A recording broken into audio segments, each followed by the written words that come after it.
مقابلة قوية تجمع ما بين المنتخب البحريني والمنتخب العراقي.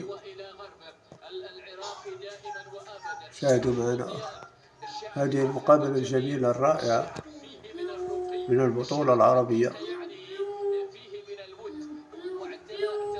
لحد الآن الشوط الأول كينتهي ب2-0 بفائدة المنتخب العراقي، التي يظهر القوة ديالو على قوة على فريق المنتخب البحريني.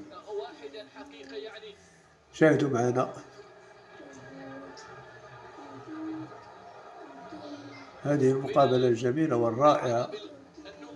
بينما لدينا الآن محاولة من الجهة اليسرى تعود لصالح المنتخب العراقي، ثم بعد ذلك أيضا الخطأ كرة عند المنتخب البحريني.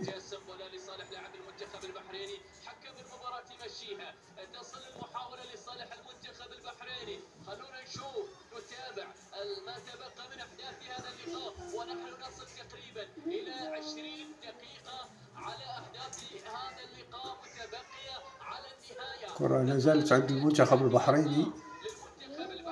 شاهدوا معنا.